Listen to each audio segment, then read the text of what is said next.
Hey everybody, Nick here, and today I have an Ask the Nick live video. That's right, this is a video in which you can ask the Nick. That's right, that is my goal today. It's just a question and answer session. You are welcome to ask about whatever you would like. Seriously, anything is fair game. Although I'm going to take one thing off the table at the moment. I don't want to talk anymore about this damn virus, right? I know that that's a factor, but for the most part, I'd like to focus on the things that are bringing joy rather than the things that are bringing suffering in the world. So on the table today is anything except, of course, the damn virus. But actually, before we go any further, I'd actually like to talking about things that are bringing joy, as well as things that you want to think about as you are dealing with the life right now, and specifically, a lot of you are going to be quarantined and whatnot. I know that a lot of folks are probably going to be looking for awesome content, and I wanted to take an opportunity to shout out some people who I think are doing amazing stuff. And the folks that I'm shouting out here are not Instagram people. I'm looking for people who produce some longer form content, and so I have listed people just in the order that they happen to appear in my feed, so don't get butthurt about where you are on this list. It doesn't mean a damn thing. But I want to talk for a little bit about some channels, and I'll paste all this into the description of this video once I've finished with this video and, I'm no longer live. But I want to talk a little bit about some of the people who are bringing me a great deal of joy in their from their content. I'll start off with some knife people. Stazza23, great channel, very consistent, does some great show coverage. Birdshot the Fourth, absolutely wonderful human beings. They produced this wonderful piece of art that I have sitting right next to my desk here. Let me hang that back up right quick. I have it on a special hanger, make sure it's safe. The Slicey Dicey, of course, he's a freaking gem. I like Brian a lot. He's a spectacular human being and a good friend, so I got to shout him out here. Metal Complex is not only great to follow on the YouTube, but he's also great on the Instagram. He drops memes that are just like freaking fire. It's great. Kevin Cleary, great guy. He is, in a lot of ways, very different from my taste in that he tends to prefer gigantic freaking knives, and I tend to, well, not. And so Kevin Cleary's a good counterpoint for me. Women Carry Knives is one of the best people right now working in the EDC world that is specifically targeting the female group. And so she does a great job, and she's not just doing the, oh, darn it, pink, the stupid patronizing crap that so many people do in that world. So I appreciate her channel just more every freaking day. Epic Snuggle Bunny, I mean, you all probably know Snuggly. He's great and continues to be so. Zach Stuff, smaller channel, great guy. Great human being, does some great content. Big Red EDC. He and I actually chatted a little bit at the Blade Show West. Nice guy there. Pete over at Cedric and Ada. Pete, you know I love you. He's one of the craziest people in EDC right now. And I mean that both in the respectful sense of like, oh my God, you're crazy to do all these cut tests, but also crazy in the sense of, wow, there's something a little unique and different about you. And I appreciate that very much. As somebody who also lives a very rich and complex inner life, yeah, all the love there, Pete. Treddy over at 7 Ready Gear and Outdoors is excellent.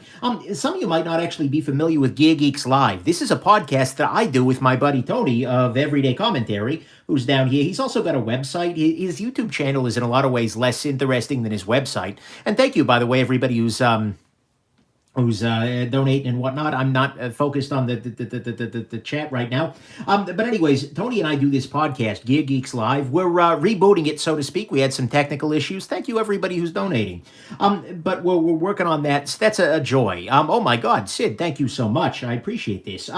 Blade HQ is not just a retailer, but they actually do some pretty good knife content. Grimsmo Knives, John Grimsmo and Eric and the whole crew are the creator of the Grimsmo Norseman, this knife, among others, the Rask as well.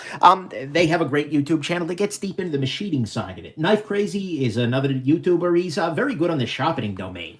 It's kind of his area of expertise. Talked about Tony at Everyday Commentary already. No, I don't need to type right now, but thank you very much, keyboard. Eugene Kwan, excellent. He's a known quantity. Okay, that's a joy. Daddy OEDC, absolutely excellent reviewer and solid stand-up guy. The Knife Nuts podcast is not a YouTube thing, but they're a podcast, absolutely worth a watch or listen. That is a bunch of great folks on there, including that is Brian the Doe, who is a very well-known knife maker and the creator of the Void, among other pocket knives. Advanced Knife Bro is his own special kind of crazy, and Dr. Frunky hadn't been posting as much, but he's still a gem.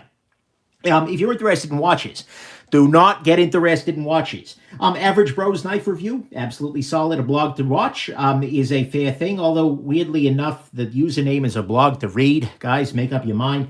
Watchfinder & Co. makes these really high production value videos. Hodinkee is... they're their own little beast, but at the same time, the content's good. Random Rob, another good random jackass watch reviewer, and Federico Talks Watches. A little bit lost in perspective on occasion, like, oh, budget watches, we're going to get you a 3-watch collection for $15,000 budget. But at the same time, you know, Fed's great. He definitely knows what he's talking about. And then some other channels that are not related to EDC at all. And that is folks like Tested. This is Adam Savage's new project, and it's just great. You get to watch Adam Savage do stuff. And I don't just mean like sit there and drink coffee, right? I mean, he's doing things like building things, and you learn a lot from him, just like I've learned a lot about superglue watching that channel. The Lockpicking Lawyer, actually, one of the joys in my life was when he followed me on Twitter. He just does lockpicking, right? But he's just, I love his format. He's amazing, he's hilarious, he's brutal, like freaking savage to bad locks. Deviant Olam is another security guy. He does a lot of focus on physical security, like, you know, busting down doors, but in a more creative and surreptitious way. I've learned a lot from his channel. A-Bomb79 is a machinist who is just amazing. He's very sort of low-key and earnest and whatnot, but by God, you learn some stuff about machining. HydraulicPressChannel, Beyond the Press Channel, absolute gems. Baumgartner Restoration is a guy who restores paintings. Literally, I will watch this guy for like an hour, just sit there and work on a painting that's been beaten up. You're cleaning it off. It's kind of like how to disassemble and maintain this here artwork here. Thank you, Rebs, very much. I appreciate that as well. So that's a joy. Hand Tool Rescue, amazing. Another restoration channel, but this guy's focused on, well, hand tools. And speaking of restoration, we've also got Tissy Tube, which is a restoration thing, My Mechanics, and I think those are the other ones.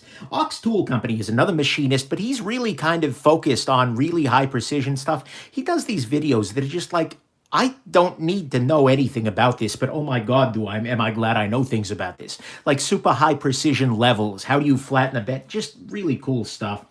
Games Done Quick, I'm a speedrun fan. I don't speedrun, mind you, I'm not fast enough, but speedruns are amazing, and that's a great place for him. Simone Giertz is another person who does really cool builds, just like, and it's random stuff too. It's like, you know, how do I...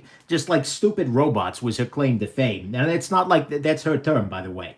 Watch Repair Channel, I should have put that under watches, right? Is a channel that talks about repairing watches. And then Wired. This is just a magazine. But at the same time, they have a social media YouTube team that is just awesome.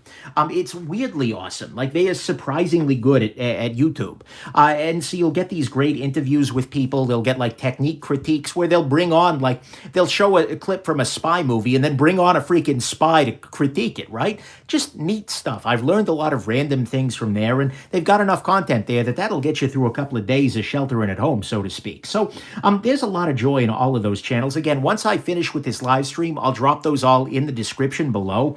But I just absolutely love these channels, and I am absolutely, can highly recommend any one of them. And I'd highly recommend you go through, and especially in the knife world, you know, people don't get a lot of love sometimes. So go over there, give them some subscription love. That's great.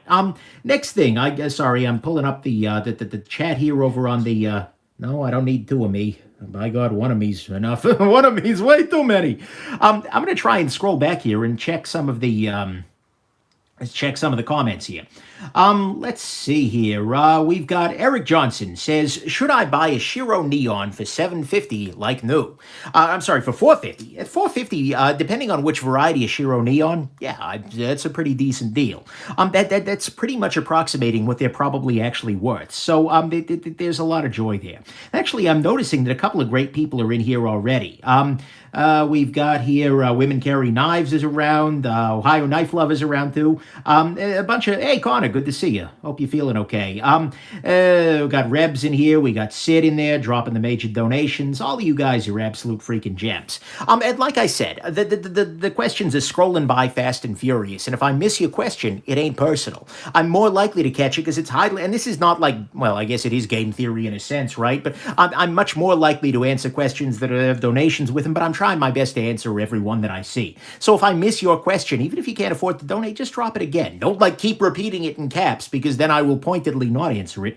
But at the same time, feel free to drop it again a couple of times later on. So that's definitely it's a joy. Who else? Hey, mild-mannered EDC just dropped in here. Another YouTube channel, relatively new. And if you're super bored, hey, thank you, Nicholas Franklin. If you're super bored, become a Nick Shabazz patron and join the Discord. A man will open knives with his feet. Oh, remember me. That's his name. He's a gem. It's a great place. But of course, I'm biased because it's my community and these folks are supporting me. Yeah, Michael Christie's another name that I forgot on there. I tried to kind of focus on people who've been posting lately. So a couple of people might have fallen off the list who I just haven't heard from in a long time, right? Like Zelric has a great channel, but he just never dropped in there. Or he hadn't dropped a video in a while. I think he's been a busy guy. But anyways, there were a lot of folks out there who were pretty excellent. Let's see here.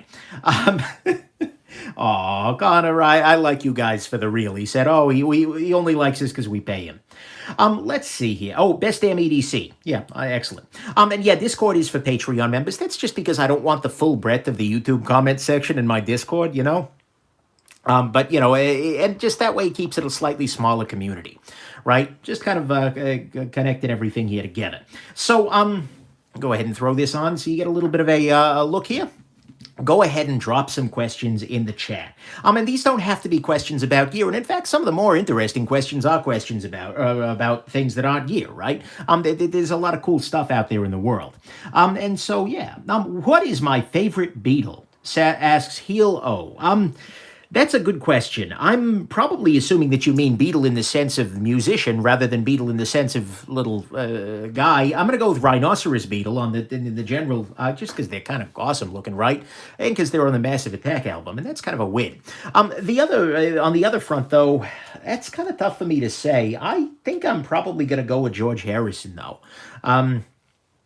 I don't know. I like a lot of his work. That's sort of yeah, it's just he does some good stuff there.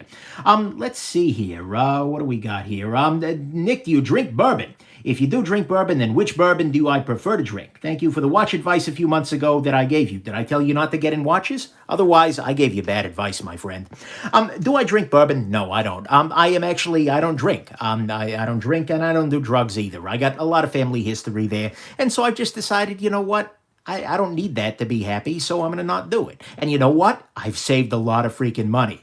A lot of people ask me, Nick, how do you afford these knives? One really good way to do that is not to buy bows and drugs. Holy crap, is that stuff expensive? I mean, look, everyone's got vices. I happen to wear mine on my wrist, right? But at the same time, what was it? Who was it? Was it John Mayer? Or something like that, at one point in time was talking about his watch collection, which is gigantic. And he had a quote or something. This was on like his Hodinkee interview. He had a quote like, in this case are all the drugs I didn't do. And it was like, I like that. I like that a lot. So I am not I'm not a drinker. But that said, and the other thing is I know I would get like super nerdy into it. Like, oh my God, my bourbon needs to be 10,000 years old from the bayous of Kentucky. Kentucky doesn't have bayous. I don't know what I'm talking about here. Ohio Knife Lover asks, how is Ms. Shabazz doing? Chick Shabazz, she's doing okay.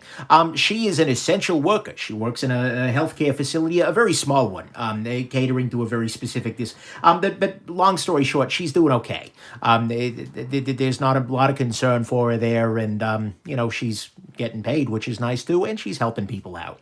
So I'm super proud of her for being out there, even among all this, but she's doing okay. And doing our best not to catch the Rona. And like I said, you're welcome to ask questions about anything, but generally speaking, I'm going to ask, and I brought that up myself, I'm going to ask that we stay away from the freaking virus, because we've all heard enough about this damn thing. Anyways, what's my favorite kind of cookie? Asks Halakin. That's a great question, Halakin. Oh, that's tough. Because I kind of go back and forth, right? Near my work, there is a small coffee shop. That coffee shop has a large selection of cookies, and this is part of the reason I'm a little husky, But I'll tend to jump around a fair amount. But for me, you know, there's a lot to be said for a good old chocolate chip, but I guess if you had to warm my heart a little bit with something, probably Snickerdoodle. I'm going to go with a Snickerdoodle is going to be my answer there. Any thoughts on the vintage XMHD or XM18 3-inch? I believe what you're talking about there, my friend, is the XM18 3-inch with the wooden scales and the Parkerized finish. Look, it's neat. I kind of love that Hinder is going with some of the old school infusion. I haven't had one on the channel because at the end of the day, it's an XM18, right? And I believe it's a different blade steel. Somebody will spam the blade steel, I hope, in here. Go ahead and spam the blade steel. I want to say it's like 1040 or something. But it's a cool little series, and I really appreciate that they're doing it. Zach Stuff, congratulations on 100K. Hey, thanks, Zach. He is hoping you're next. Let's see here. Oh, Misheard Knife Reviews. This is a person who is absolutely amazing, but is an Instagram-only person for the moment. But he does great stuff, and his whole shtick is that he just turns on YouTube captions and lets that deliver the lulls, so to speak. Hey, Jordan, thank you very much. I appreciate that.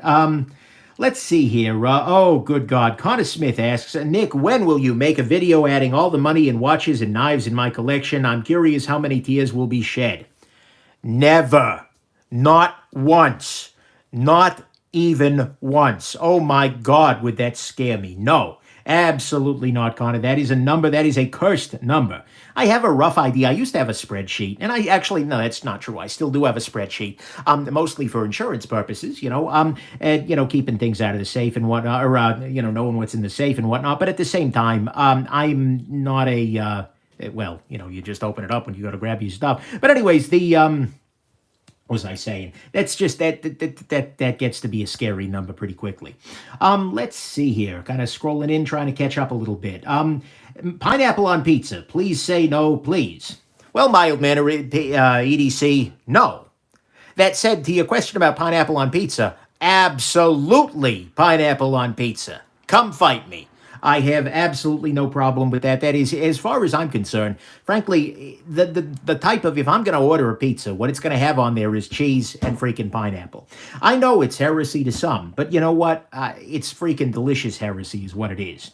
And frankly, it gives a little bit of intrigue to an otherwise boring pie. Oh, good God, Ohio Knife Lovers also got bad taste in pizza. So, yeah, I'm about to lose my 100,000, I suspect, but that's okay. I'll do that later on. So, let's see here. What exactly is my work and what does it entail? Hey, William, that's a very personal question. Look, I'm a scientist. That's one way to put it. I work in science, and more specifically, I do a lot of science and I do a lot of training for people. And so in my area, specifically within science, tends to be acoustics, sound and how we as humans react to them. And so that's about as detailed as I want to get, because that gets to be a very small world very quickly, and I try to keep my work life and my private life separate. But I am a scientist. I'm an actual freaking PhD. And that's the kind of work that I do. I am, a member of professional societies and review journal articles and all of that kind of thing. So, but that's roughly where I'm going to stop there. Fourier analysis, abso-freaking-lutely yes. There is a joy there. Also, the discrete cosine transforms bringing me a little bit of joy, too. That's a different thing, though.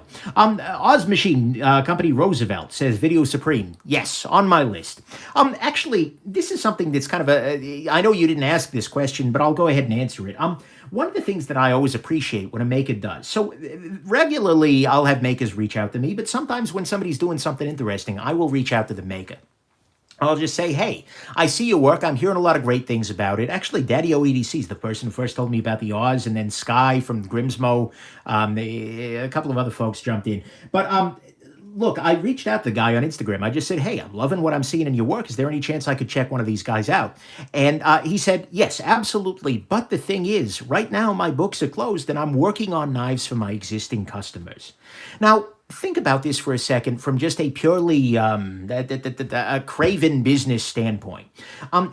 For some, there is a large benefit for somebody to just, go ahead and say, yeah, sure, I'll sell you one right now, and take one out of the basically jump me ahead in the line. And I try my best not to do that. In fact, I'll ask makers, if their books are closed, I'll wait for the books to open, right? Because I don't want to jump ahead of somebody. That's kind of an ugly thing. But the stones that it takes, and I mean that in a good way, for him to have said, well, actually, Nick Shabazz, with your big YouTube following, I want to finish my knives that are already ordered from customers first. That's integrity. That is integrity with a capital I, and I respect that so very, very, very much.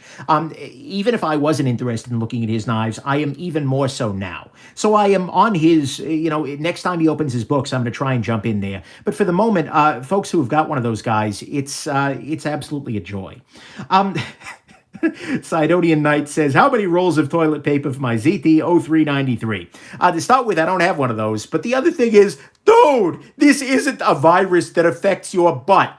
For the last damn time, people, and I know I'm going to keep bringing it up, but you don't need toilet paper. We as a civilization have gotten along for so damn long without toilet paper. Like you have a shower. Toilet paper is not urgent. Get food. Food is what you should be hoarding right now. But still, no, this is not a...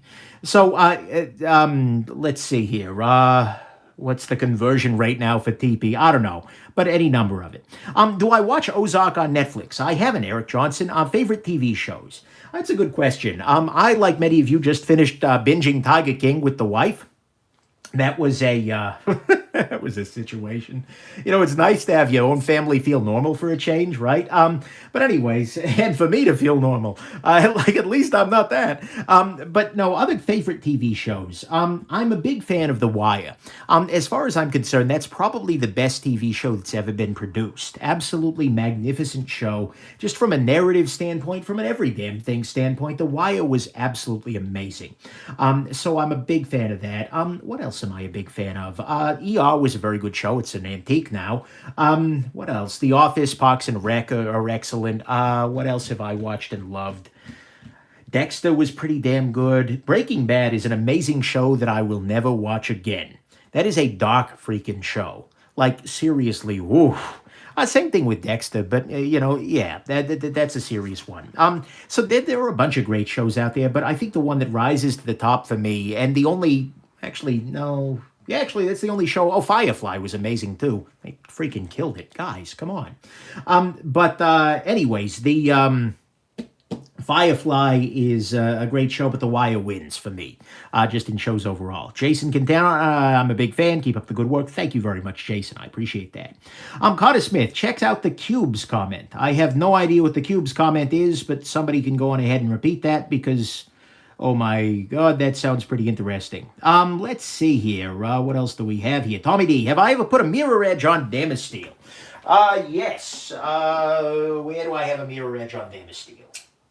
This is a mirror-ish edge on Damasteel.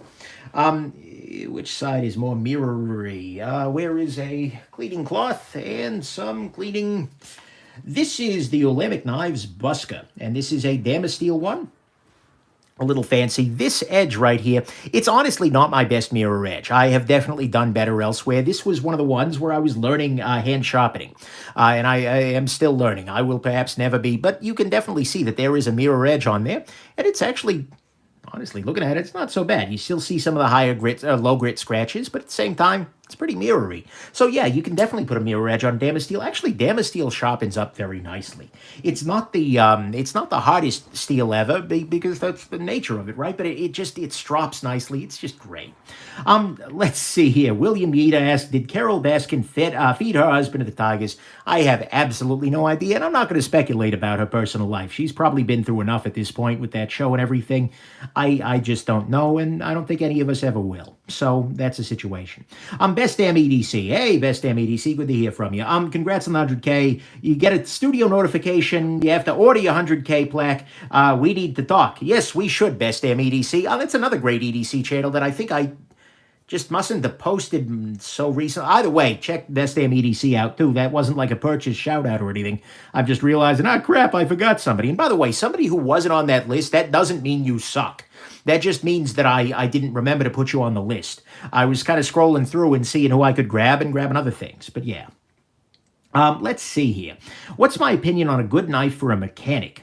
A good knife for a mechanic. That's a good question. Look, at some level, I think any good pocket knife is going to be a good knife for a mechanic because you're going to be using your knife to cut things rather than, for instance, to pry and other kinds of, you want to have a good complement of tools. You want to have a good pocket knife, but you also want to have a good, but generally speaking, one of my, I'm getting up to get to my knife box here, which in my new studio is a lot closer. But a couple of things do immediately come to mind. A couple of ones that I recommend to people on a pretty regular basis are as follows. The Spyderco Para 2, Paramilitary 2, is an absolutely great knife. It's a little on the bigger side, but it's great. The Para 3 Lightweight is another wonderful piece, and it's something that I recommend to a lot of folks, mechanic or not. This is the Doug Ritter Hogue, oh good God, RSK Mark 1 G2, G2, Mark II, G1. I don't freaking remember. A Mark II, G2. It's a Hogue Doug Ritter. It's the only Hogue Doug Ritter out there. Doug, please give the next one a name. But this is another really great pocket knife that I think it will serve anyone pretty well. But I think a mechanic is no exception there. But there are a lot of really good options out there. Just remember to use the right tool for the right job. So I appreciate that very much. The Cube. Oh, that must be you. Hey, what do you think of today's disposable culture? I recently got a chainsaw completely free because somebody didn't bother adjusting the idle screw. It drives me freaking nuts. The Cube, the disposable culture is just absolutely, it drives me batty. And the reason for this, I think there are a bunch of reasons for it, partly because it's being encouraged, right? You get planned obsolescence. You get products that are not designed to be repaired or not designed to be maintained. When car makers build things into their cars that they know are going to fail in 15 years, they're just making money for themselves, right? And this is one of the things that bothers me about knives that are, for instance, Loctited shut, or watches that cannot ever be serviced. It's like, no, you want these things to last. If you buy something that's well crafted, that's the thing. As we get more complex, for instance, every time that you move, like an axe, you can always fix an axe, right? The only thing that can break an axe is like too much rust. And I mean like bottom of the ocean for 20 years rust. Axes don't break because they're simple objects. And same thing, I think, with a pocket knife. A pocket knife at the end of the day is a pretty simple object.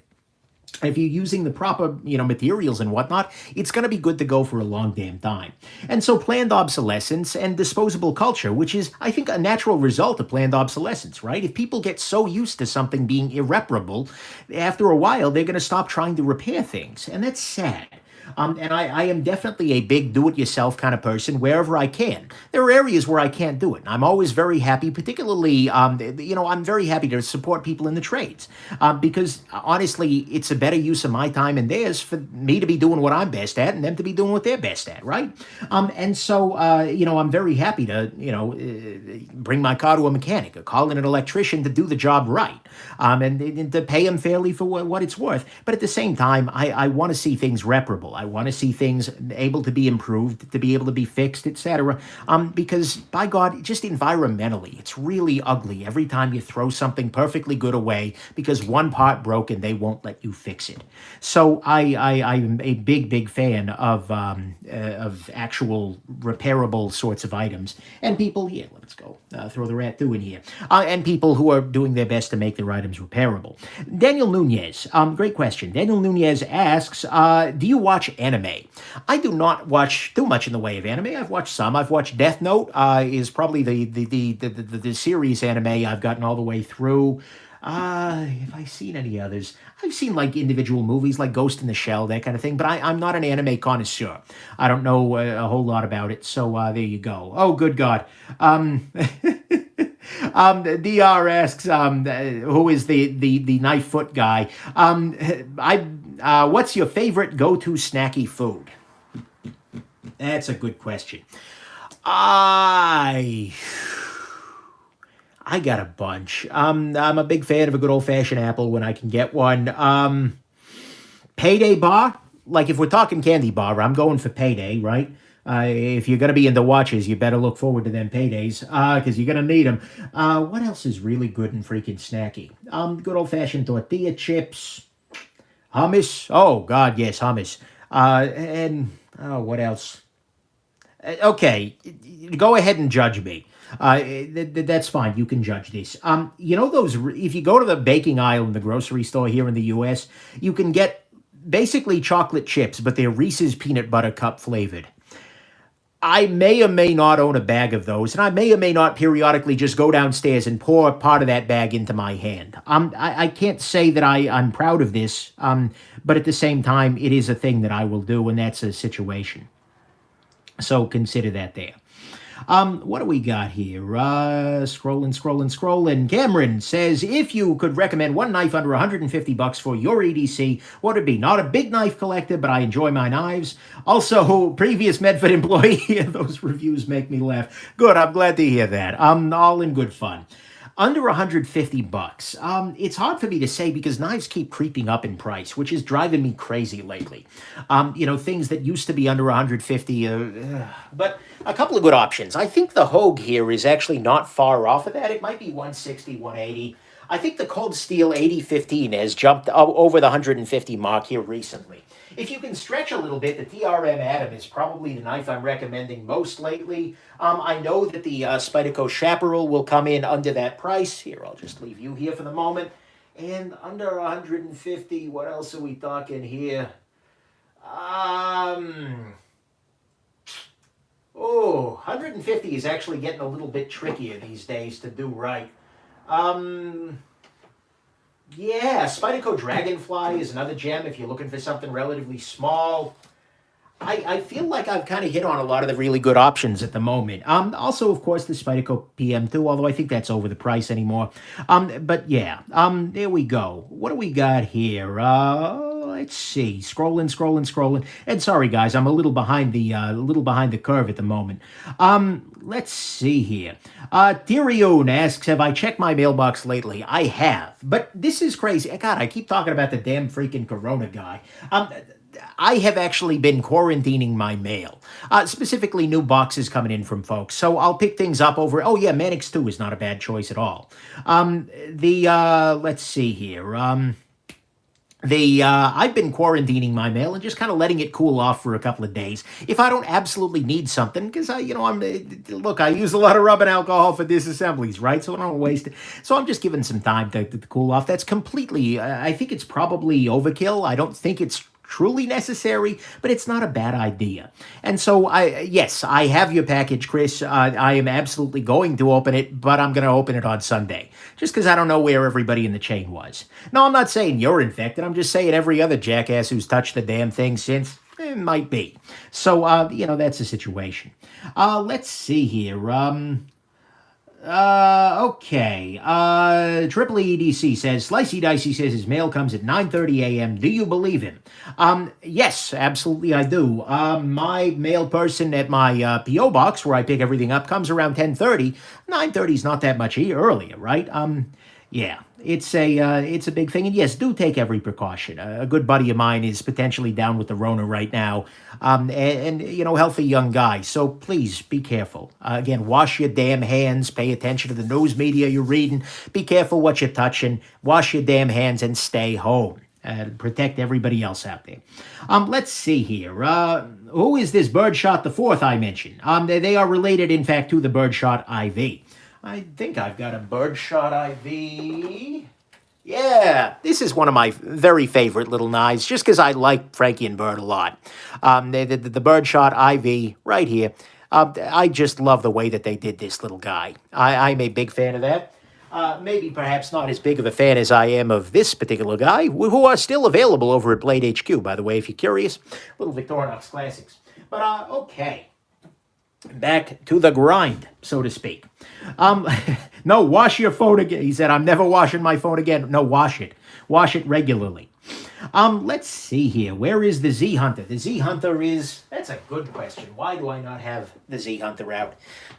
There we go. I'll just leave him up in the corner. Just glare it at you a little bit. Let's see here. Yeah, shameless plug. Absolutely shameless.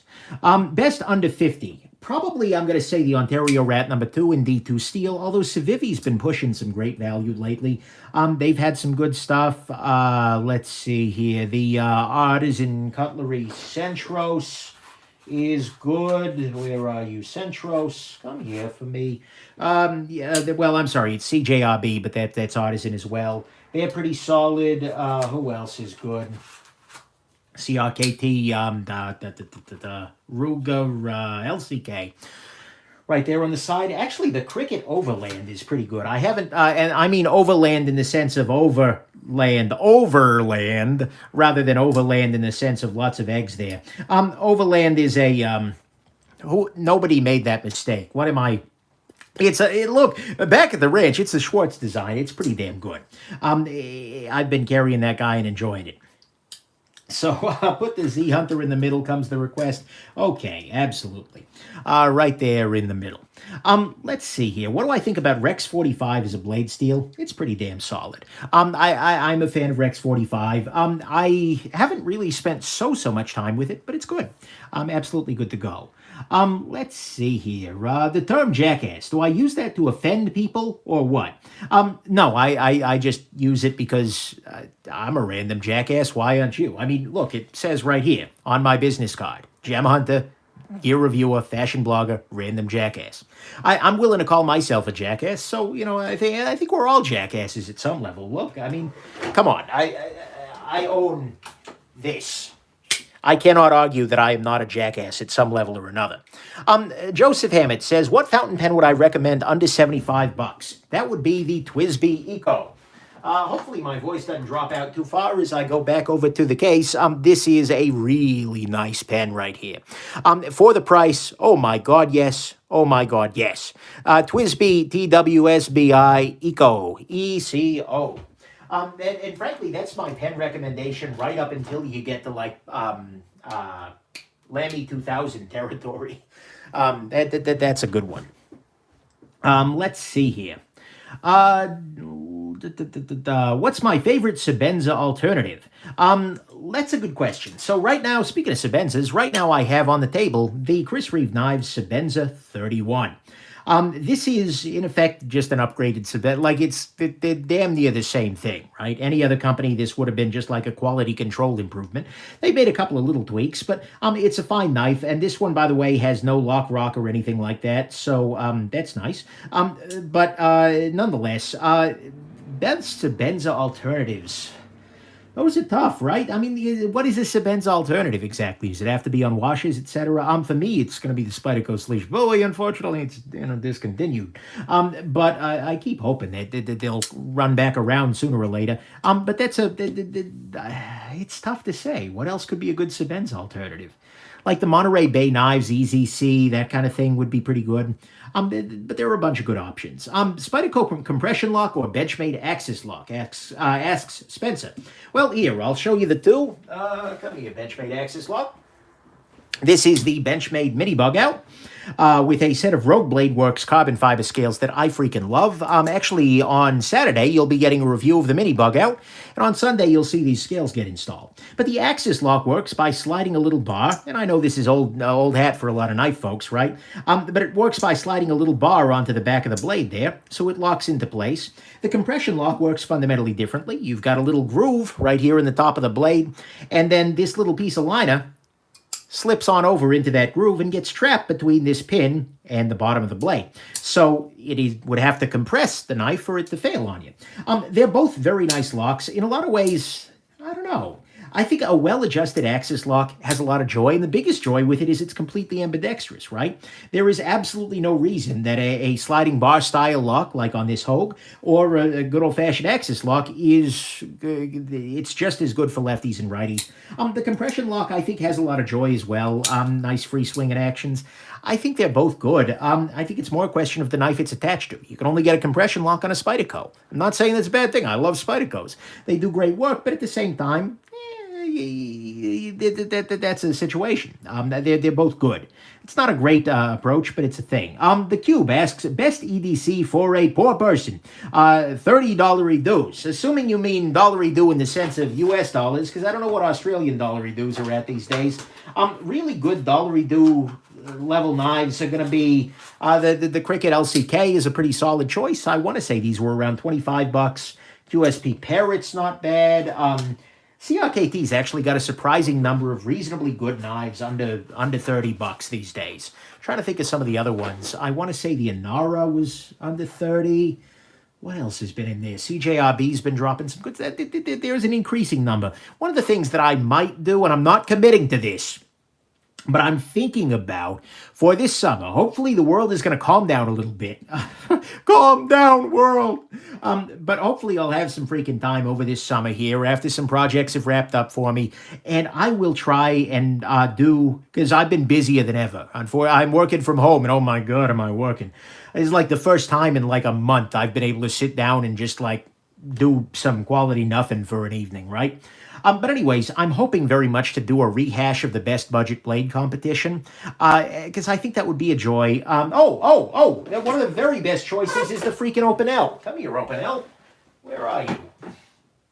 The freaking Open L is one of the very, very best choices at a lower price here. It's a carbon steel Open L. This is like $12, and it's an amazing freaking knife. Anyways, I'm hoping very much to do a budget show-off, kinda, yeah. But a budget show-off is what I usually do. No, but a budget sort of knife off, if you will, to try and find the best budget knife here in 2020. But we'll see. Hey, Slicey's here. Nice. Okay. Yeah, anyways, good to see you. Hey, let's see here. Marina D is asking, hey, Nick, the busk is incredible. Any interest in the whippersnapper? Yep, absolutely. I definitely do have one on order. We will see when that gets there. Hey, thanks very much, Connor. Let's see here. Do I think Blade Show should move to another city instead of canceling due to no space later this year? What I'm kind of thinking, I don't know, Steel McCoy. I don't obviously work for the Blade people. What I'm kind of hoping they actually do is they just go all in on Blade West, and that's the Blade Show this year. Just because I like the timing of Blade West. I think Blade West was a pretty solid show last year, and if they got more people to show up, that'd be great. But at the moment, I think the responsible thing, I don't know if they have officially canceled it yet, but I am not going to be going to the Blade Show just because in June, I'm not sure I'm getting in a tube with a bunch of people. So I definitely... I think I'd love to see them really double down on Blade West and turn that into a big thing. Let's see here. Hey, Daddy OEDC. Glad to see you. Have I heard about Shabazz 21 Lockbar Flex vertical play situation? I've heard about it. I'm not experiencing it in this one, but it's always hard to estimate prevalence of these things from single exemplars, right? I need better data. So this one seems to be fine, but I've definitely heard about it, and I hope it's not actually a long-term issue, so to speak. Let's see here. What are my thoughts on the Zinn 556i pocket or wristwatch? It's a beautiful watch. It's a very minimalist sort of dial. The movement on it is pretty boring. The bracelet on it isn't amazing, but it's a solid piece. I would probably own one if I didn't have other watches that kind of scratch the same itch. The big one being my AWCI Builder watch. Watch this guy right here. So there you go. Jordan Madden, is sleep for the week? No, sleep is a valuable part of your self-care plans, and honestly, self-care is an important thing. Look, the pocket knife community, as well as the watch world, a lot of these hobbies tend to be very hyper-masculine, like, yeah, I don't need help, kind of situations. But the thing is, especially those of you on the younger side, maybe this is one of the most stressful times that you've ever been through. And again, I bring up freaking Rona again, but it's a thing. This might be one of the most stressful things that you have ever been through in your life. In many ways, I hope that it is, because otherwise you've seen some stuff. But it is really important to take care of yourself. And I don't just mean like to be occasionally kind to yourself and wash your damn hands and stay inside. I mean take care of yourself. Do things that make you feel better. And I don't just mean physically, I mean emotionally. I mean figure out those things that bring you joy and set time to do them. If that means taking a nap, that's great. If that means taking your dog for a walk, or going to a park and playing fetch 6 feet away from everybody else, that's a beautiful thing. Great. Although, again, if you can stay home, not just for you, but for everybody. But more importantly, just take the time to do the things that bring you joy. Take the time to do the things that make you feel less nervous. Take the time to do the things that make you get through the day. Because the very best thing you can do for yourself is to be kind to yourself. You need to get some freaking sleep. You need to get some, have a good meal. You need to do what it is that makes you happy. Because right now, this is not just a threat to physical health, it's a threat to mental health. There's a lot of anxiety out there right now, and for a lot of anxiety-prone people like me, this sucks. So be kind to yourself. Remember, everybody is struggling a little bit with this, and there are two classes of people. There are people who are nervous about this, and there are people who are full of crap and also are nervous about it, right? So don't beat yourself up if you're having trouble. Instead, take the time to be kind to yourself in whatever way that needs to be. Sometimes you just got to sit down and assemble a knife. In fact, you're going to see that on Sunday. On the video that I'm launching on Sunday was one of the days where the corona thing was kind of, I was getting the most personal bad news from it. And so what I did is I sat down and I put this scale on this knife. And you know what? It's dumb. Did it help anything? Absolutely no. Well, it actually did make this knife more awesome. But it made me feel a lot better. And you know what? That was a win. So your mental health is really important. And anything that you can do to promote that right now is crucial. Not just for you as a human. I'm sorry, not just for, you personally, but for you as a human. It will make you better. And it will make you better able to deal with the freaking world. So get some damn sleep. Sleep is not for the weak. Sleep is for the smart. Can I front flip my Shabazz? No, I cannot. I lack the requisite skills. That's a shame. I'm sorry to say that. Hey, Med, get some damn rest. What do we say here? Slicey's saying word. I know you'd be with me, Slicey. Slicey's a great guy. Let's see here. What resources do I recommend for learning about knives? So Vex, that's a great question. A couple of good resources come to mind. The one, actually learn about, go online. So obviously I think YouTube's a good resource. There are a bunch of people doing really good work there, but follow knife makers. Actually listen to what people who make knives have to say. Folks like Grimsmo Knives, they have a great channel that talks about some of the intricacies of modern CNC machining. They have a lot of really good skill, and there is absolutely no doubt that the Grimsmos are skilled machinists, right? And that whole team, that is skilled machinists, and they're doing a lot of stuff right. So learn about that. Learn about machining generally. Learn about steels. Follow folks like Knife Steel Nerds. Laren Thomas, he's another person who Laren Thomas is another person who doesn't do YouTube, so I didn't put him on the list, but Knife Steel Nerds is a wonderful blog, and it goes deep into the actual metallurgical science of steel testing rather than, oh my God, M390 sucks, or oh my God, M390 is gone. He is an actual person who knows things about steel. He's an actual scientist, and it shows. So you should absolutely learn from folks like that. Learn from knife makers, and also just handle a bunch of knives, right? Go out and see what you like, see what you don't like, etc. I'm just winding this watch. It's manual winding. But anyways, that's how I would recommend you learn about knives, because that's how I did that. Let's see here. Best haircut option in Rona time. Salon, buzz, or what? Oh, I'm on my way to a mullet at the moment. I made the mistake of not getting a haircut because there were a couple of days in there where I was about to move, but the restrictions hadn't hit hard. And I was thinking to myself, Nick, you should probably go get a haircut, because who knows? But then I got busy and I didn't do it. And then next thing you know, states shut down. Rightfully so. It's a good idea. I'm very glad that they did for everybody's safety. But at the same time, by the end of this damn thing, I'm going to look like freaking Rasputin, okay? So it's going to be a situation. I don't have a best answer for you. I think the best haircut option in Rona times is to date a hairdresser, right? But again, social distancing.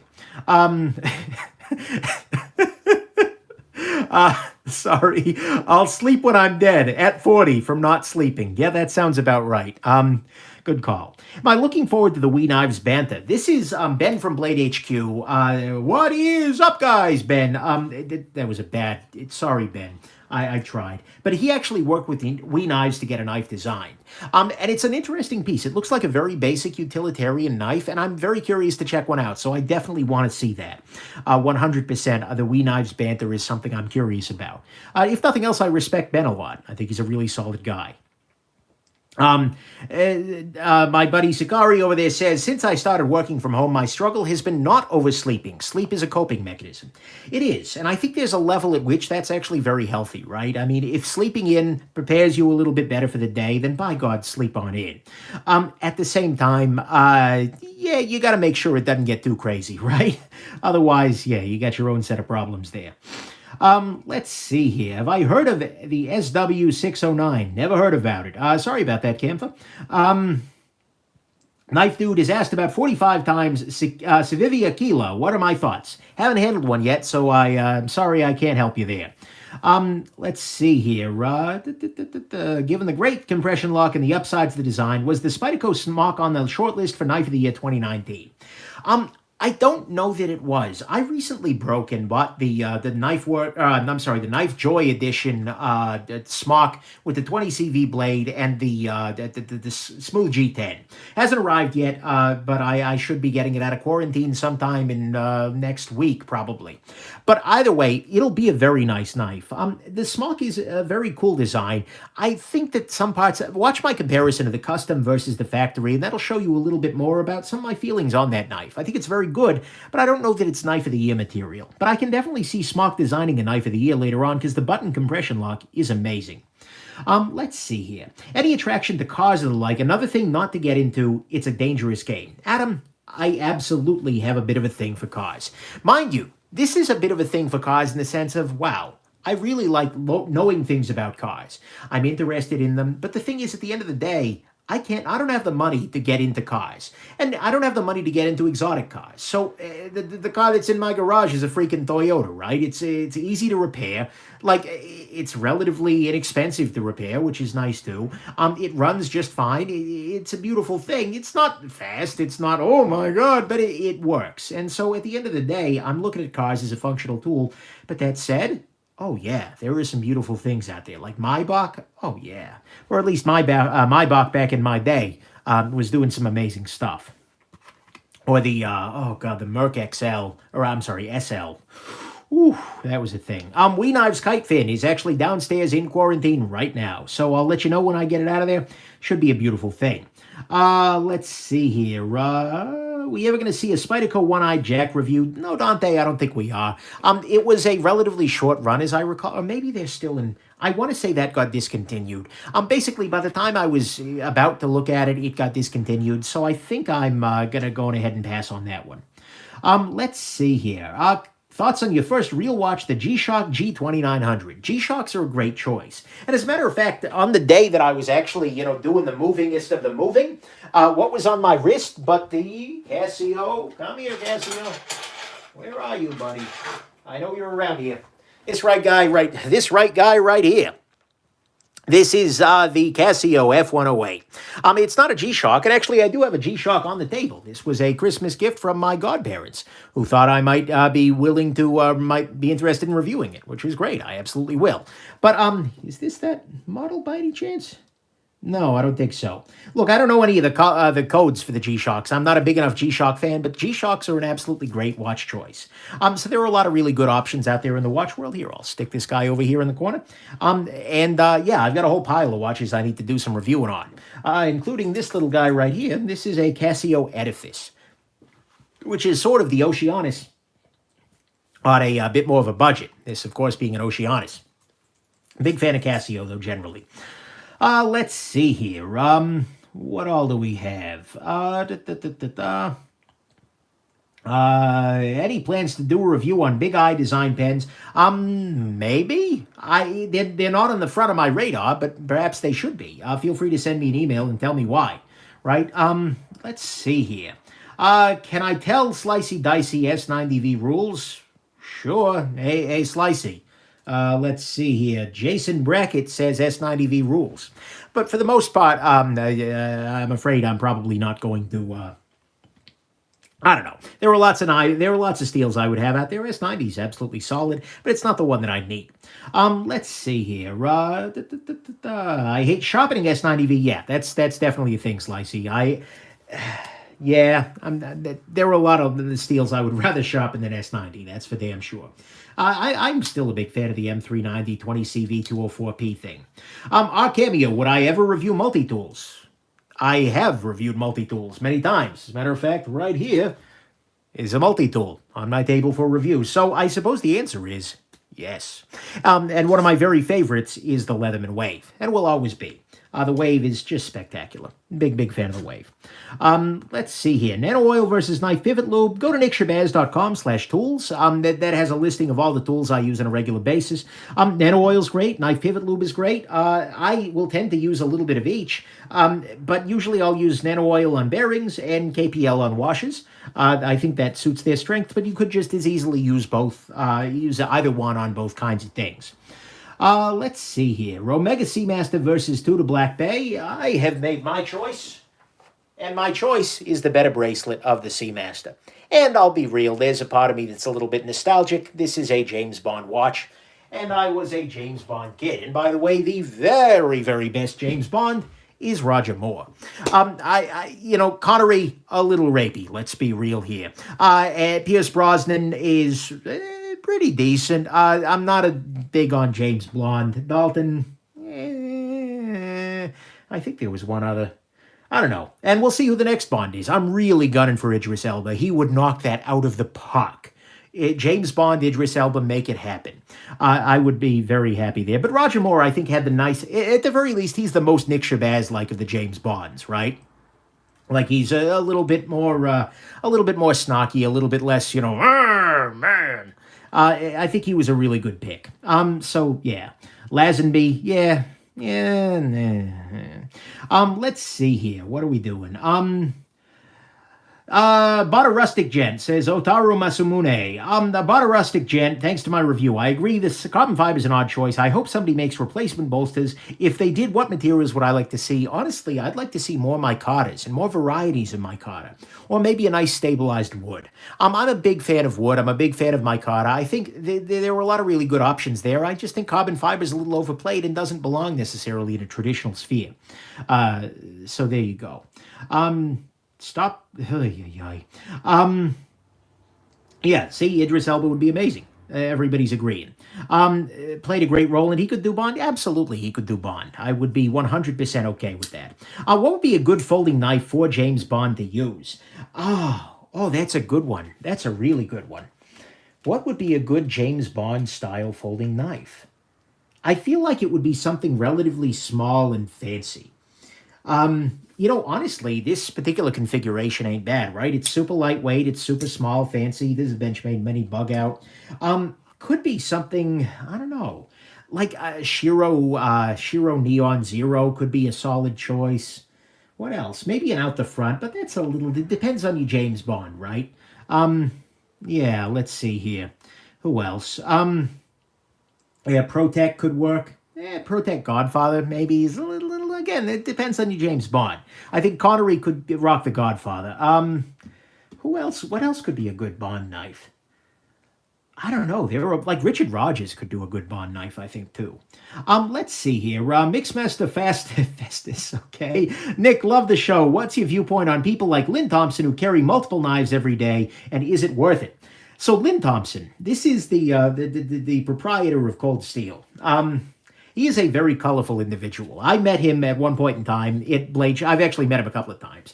But I met him, the first time I met him, I was at Blade Show, and I was walking around the place with Frankie and Bird. This is Blade Show 2017. Out of his pants, he pulls out two different Cold Steel tie lights. That's this model, by the way. And then he has like I think he had an Espada XL, maybe a Voyager XL. Let me get Voyager XL. Had one of these in there. I mean, this was a man who was just like very eager to show us just how many knives he had on him.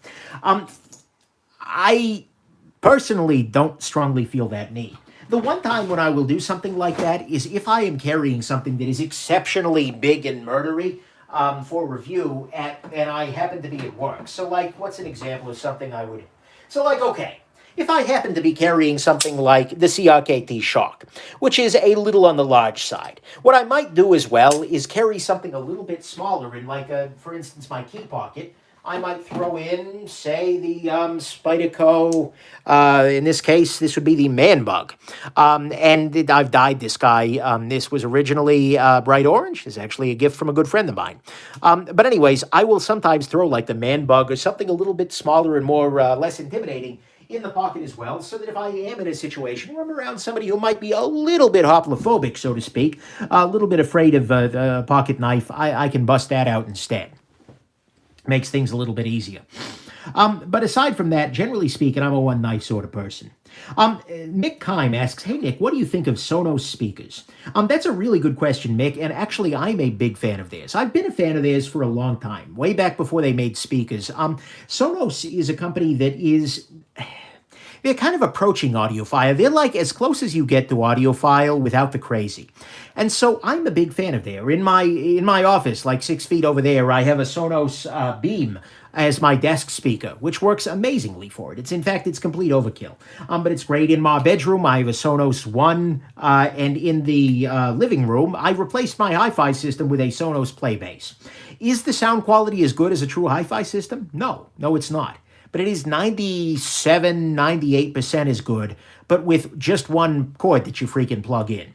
And it's good. And they're really good for play. I am just a big fan of them. I think that they are doing work that is basically really good sound quality, but without a lot of the pain.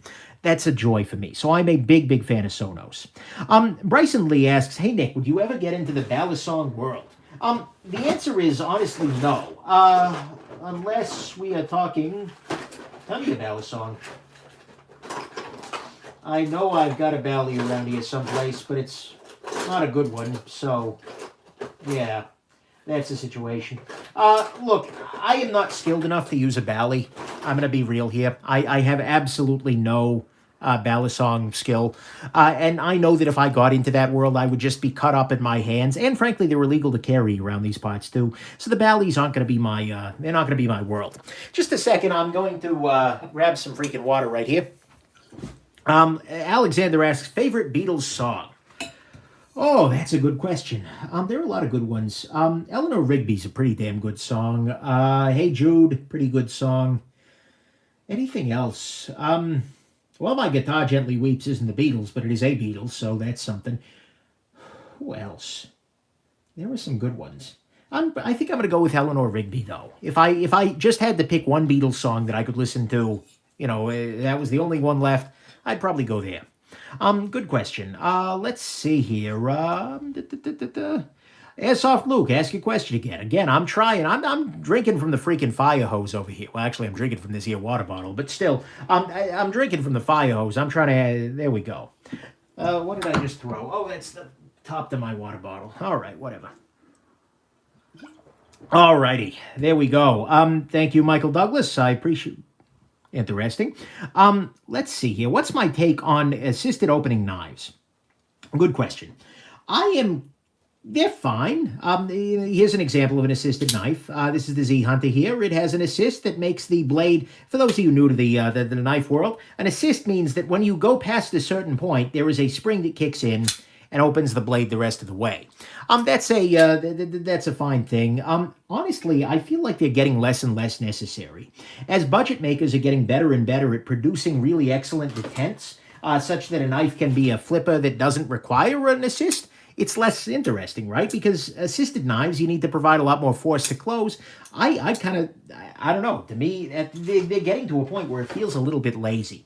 The thing that you can say nice about them is that they will always deploy, right? An assisted knife, no matter what conditions you're in, will pop open. And that's a good thing. I can understand how some people might appreciate them, but in my life and in my world, I would much rather have an unassisted knife that is of good quality with a good detent rather than an assisted knife. Let's see here. Oh, come on, dude. You're complaining about my not answering your question, then you're not reposting it. Come on. Let's see here. Patrick McNeely asks, "How is my new home?" Patrick, thank you very much for asking. I don't want to flex here. It's a tough time for a lot of people, but I've been lucky enough that I was actually able to buy a small place to live, right? And it's a joy. The biggest thing for me is actually, like I said, I'm a bit of a do-it-yourselfer. And so for all of my damn life, I've lived, all of my damn life since I left my folks' place, I've lived in places that I don't own, right? And so I can't do things that I kind of need to do, right? I can't, mount something to the ceiling suddenly.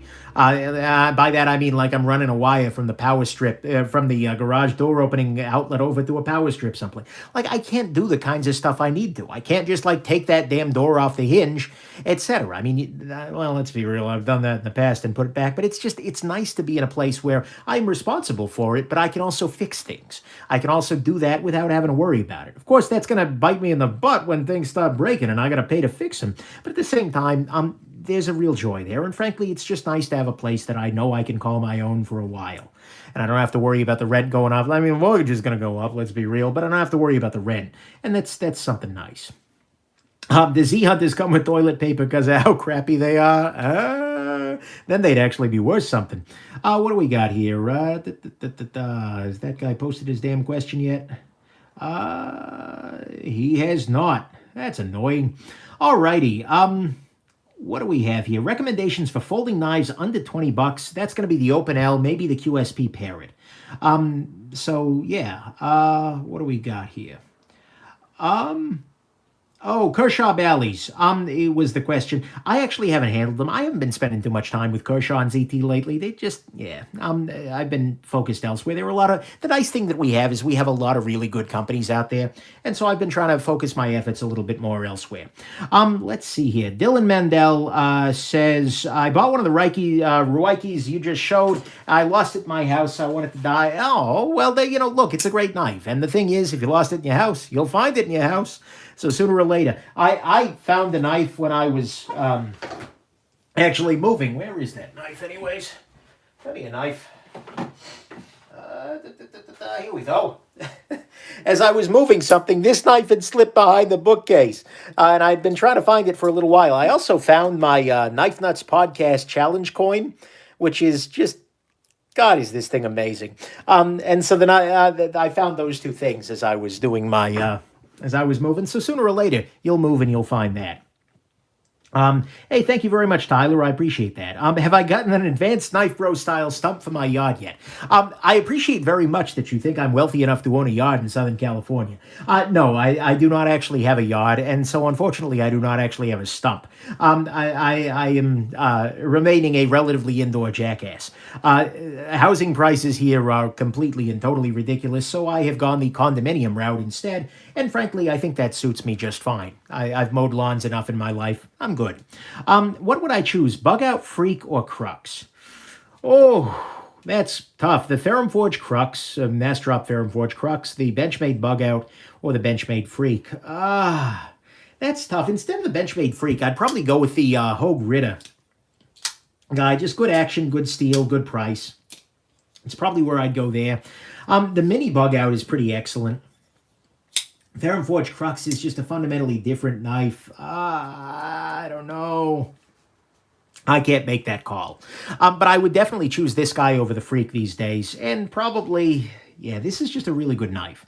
What do I think of the Victorinox Ranger Grips? Haven't tried them yet. Sorry about that. Can't answer that for you. Get well soon to the owner of a pink tactical tool. Indeed. A good buddy of mine who is now the owner of that... the freaking tactical tool. He is having some illness issues, and I'm hoping he gets feeling better here soon.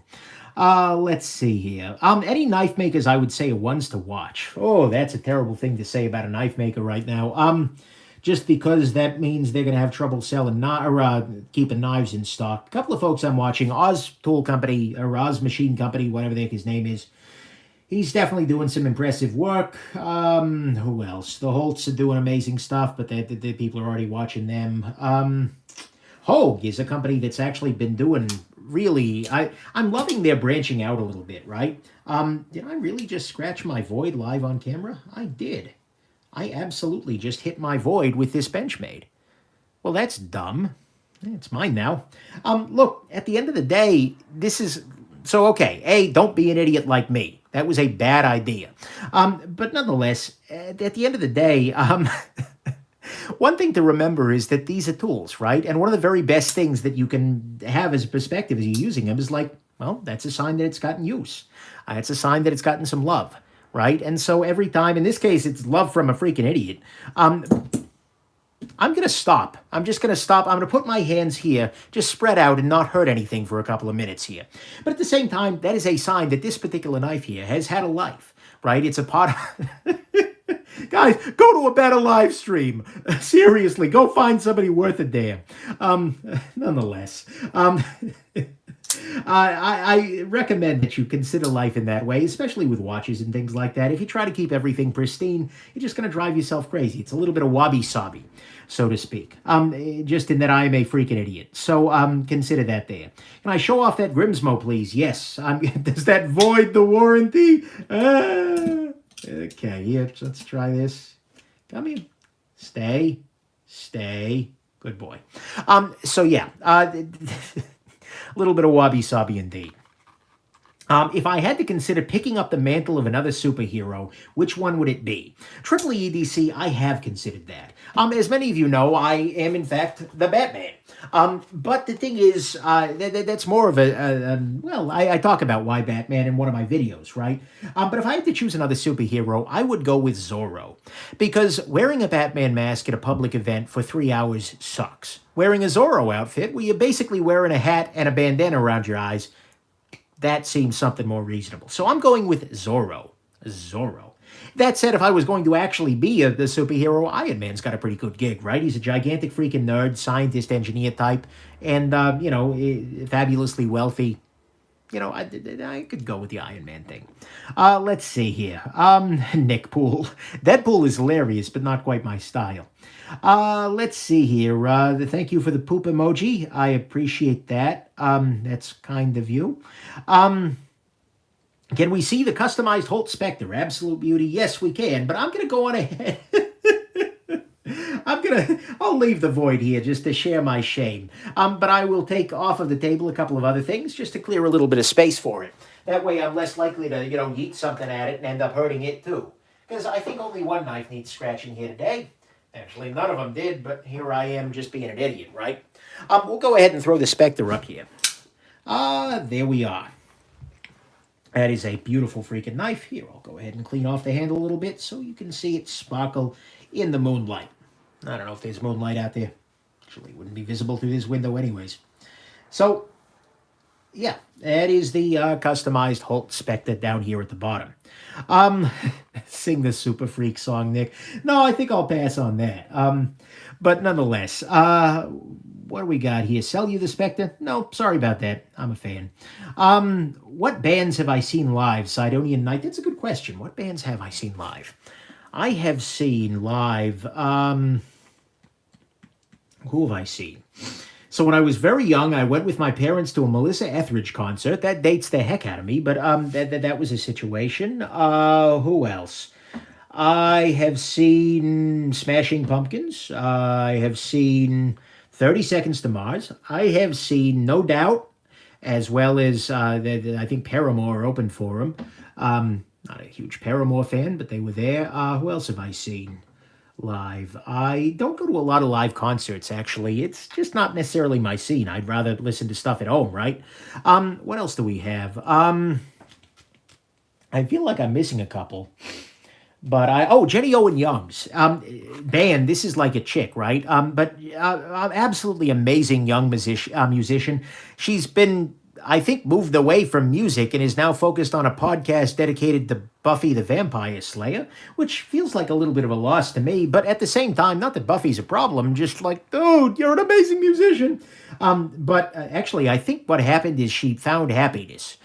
She came out to herself and to the world and, you know, settled down with the woman who I believe to be your wife. And at that point, she didn't have as much angst, so she didn't sing about it anymore. Because a lot of her songs were very bittersweet, very sad. And so I kind of think that at some level, she became so happy that she stopped making music. And at some level, it's like, thanks. But another level, it's like, damn it, come on, Jenny. You were doing good stuff. So I saw her live. Who else did I see live?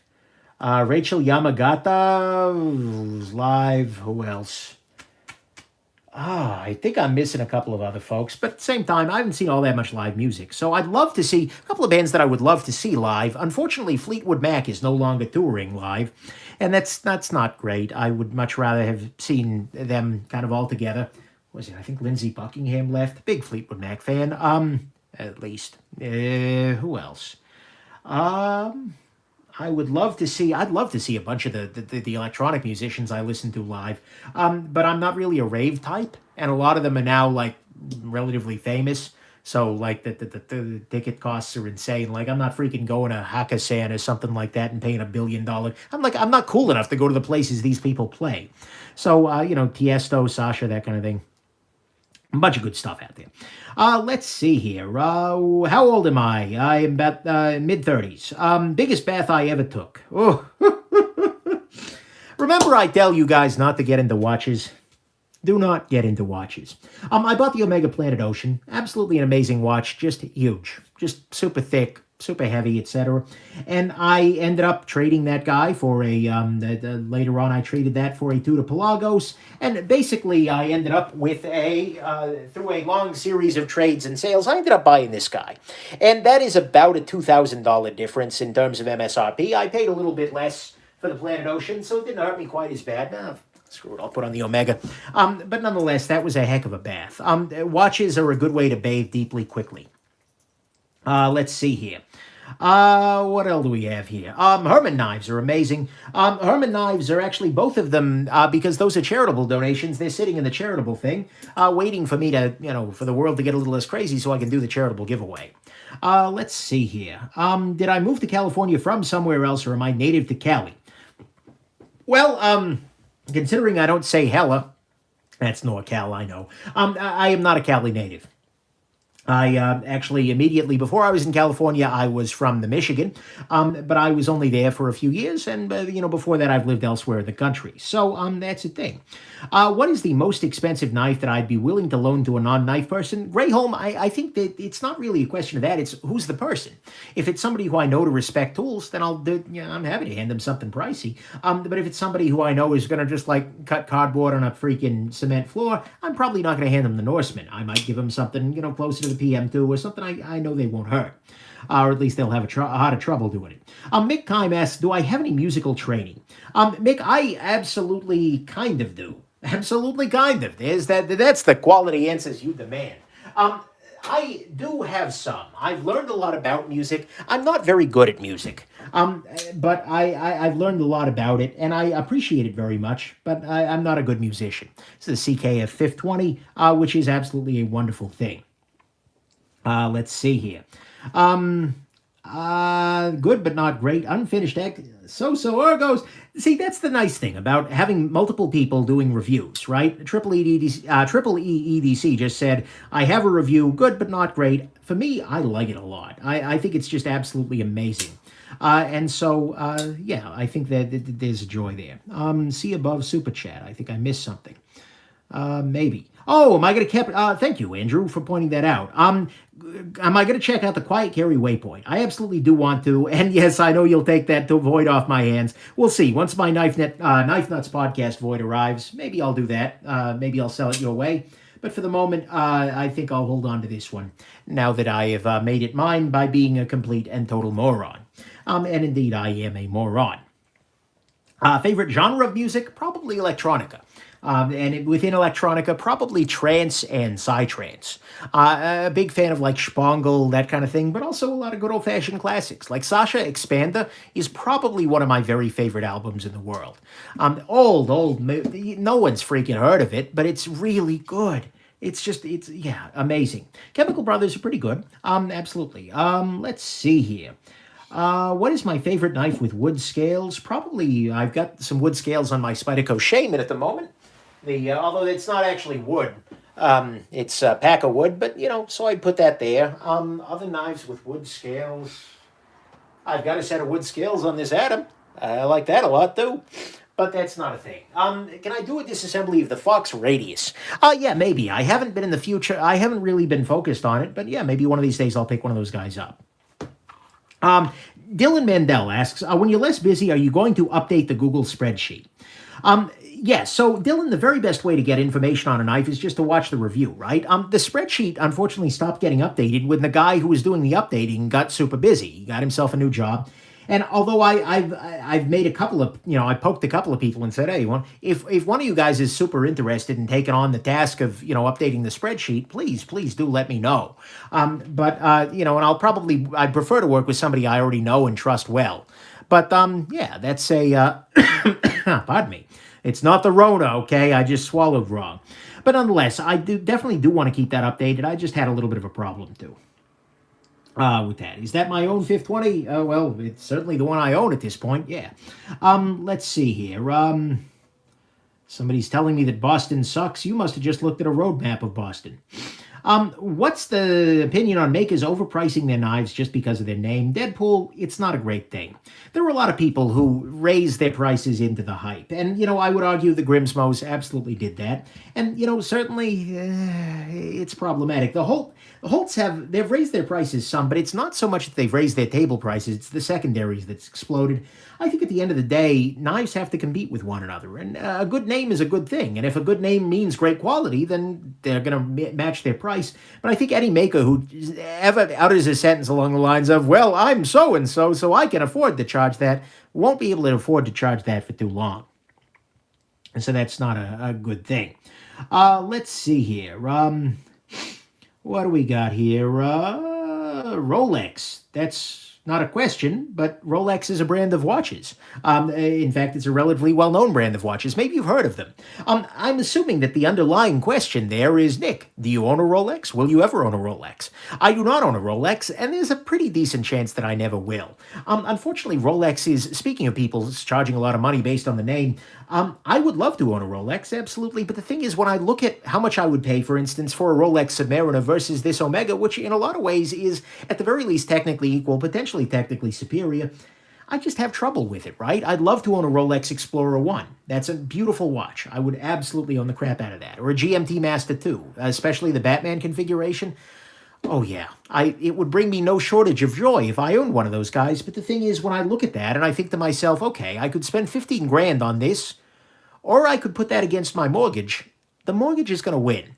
Just because I don't feel like the amount of value I'm getting back out of that, I'm buying a lot of the name. And at the end of the day, the name is actually less important for me. My goal of owning a watch is not to show off. My goal for owning a watch is to have a great watch, right? And so, frankly, if somebody made a Rolex GMT Master that was exactly a Rolex GMT Master but was under a different name, and I don't mean a clone, by the way, this is a hypothetical situation, I would probably do that instead. I don't need the Rolex name on there. I don't need the crown. So they're amazing watches, don't get me wrong, but that's a thing. Rebs GTO says, Nick, do you think psychoacoustic theory has applications past music? Absolutely, Rebs GTO. There is a psychoacoustic theory, and depending on what variety of psychoacoustic theory you're interested in, psychoacoustics, of course, is the field that relates that which you're hearing to the world, generally speaking. Like how do actual frequency differences relate to what you're actually hearing as a human perceptually? That's hugely important. For instance, the world of hearing aids, cochlear implants, the whole thing there. So I think psychoacoustics is an important thing for anything where human sound perception is a feature. Let's see here. Hey, my buddy Una. If you were getting a pet, would I get a dog or a cat?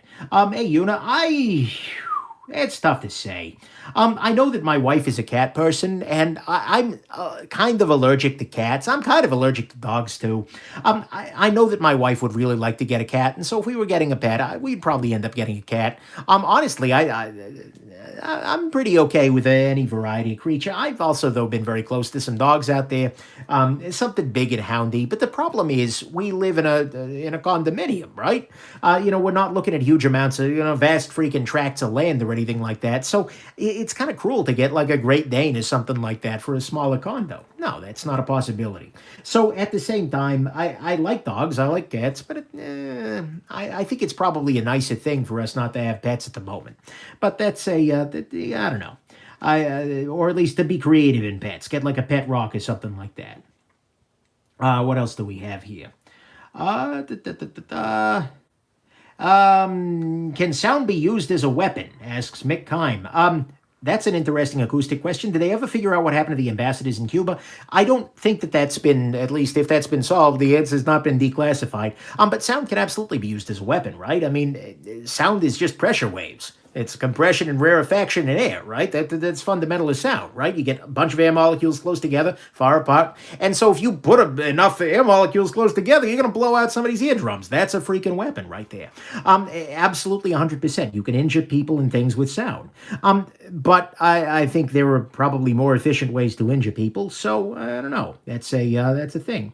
Thank you very much for the kind words. Yeah, they definitely have sound cannons for dispersing riots and things like that. But at the end of the day, I don't know. That's a thing. Monterey Bay Knives EZC versus the Olone Goat.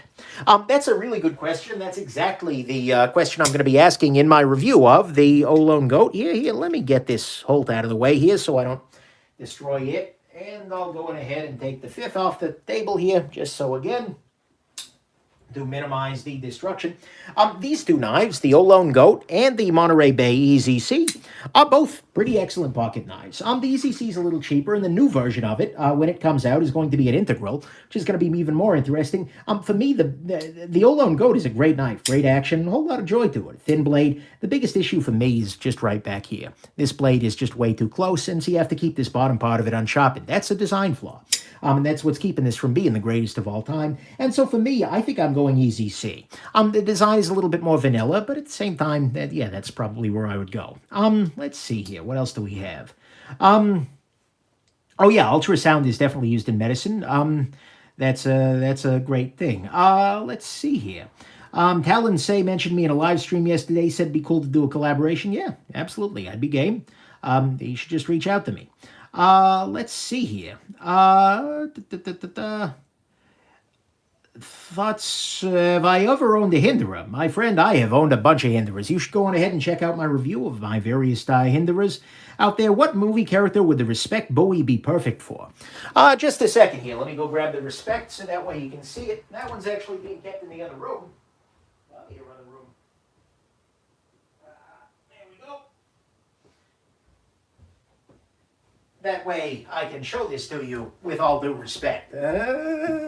Yeah, Spyderco Respect buoy right here. Absolutely a beautiful knife. I want to see this in like Firefly. I think that's where this belongs. Because it's kind of like a science fiction Old West knife. It's an absolutely great knife and just kind of crazy. It's very artistic, but it's a joy. Let's see here. Does Rodney Dangerfield get any respect if you give him a Respect buoy? No, actually, little known fact. If you would have handed Rodney Dangerfield a Respect buoy, it would have disappeared in his hands. Because he don't get no respect. Which budget knife should I buy? Rat 1, Steel Wheel Motors, Honey Badger. I'm going Rat 1 out of that list. Yeah, it is a very Jane knife from Firefly. That's definitely a thing. What else do we have here? Have I ever visited Monterey? Says Cody Sitton. I have been to Monterey exactly once in my life. I didn't get to spend too much time there, and honestly, it was a trip from hell. But at the same time, I would love to get back up there and to visit the Carmel Cutlery, where Monterey Bay Knives is based out of, and just to see the Monterey Bay Aquarium again, because I stopped there, but I was sick as a dog. It was...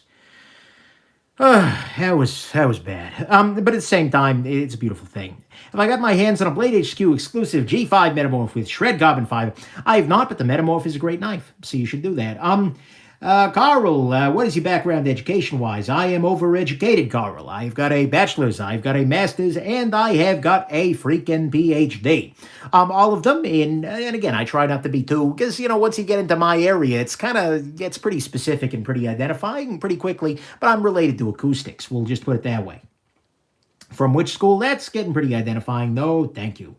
Let's see here. If I send you a Shiro RTF clone, would I review it? No, I am not a fan of clone knives, and I won't review them on the channel.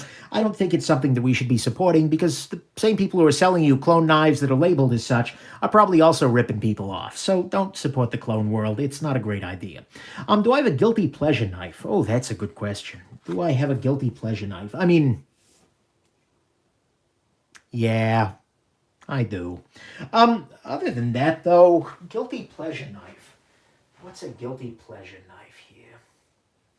Okay, I mean, one of the clear entries would be this guy right here. This is the Cold Steel 8015. It's a big, stupid knife in a lot of ways in its implementation. But you know what? It's also kind of amazing. And so it's definitely not my style. This one hasn't even broken in yet. I haven't carried it enough. But this is a knife that is really good, but it's way outside of my normal range. So is the Z Hunter a guilty pleasure or just pure guilt? Yes, one of those two things. Absolutely. Okay, let me make sure I haven't missed any other questions here. No, I don't think I have. Well, I've missed questions, but I don't think I've missed any super chats. I think I'm going to go on ahead and wrap it up because, you know what? I've been at this for almost an hour and a half now. So I appreciate very, very much all of you who came in.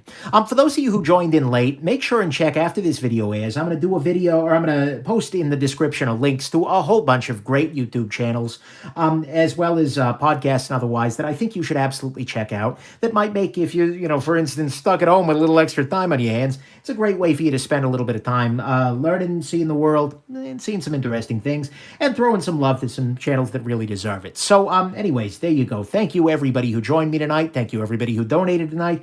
And thank you just generally. Go out there. Well, don't go out there at the moment. Actually, stay home, wash your damn hands, practice good information, good information literacy, check good sources, and most importantly, be kind to one another. Because right now, what the world needs more than anything is kindness. That is the solution to human tragedy is human kindness. So go out there and be awesome to people. And of course, do not get into watches. Have yourselves an absolutely wonderful rest of your day. Bye now.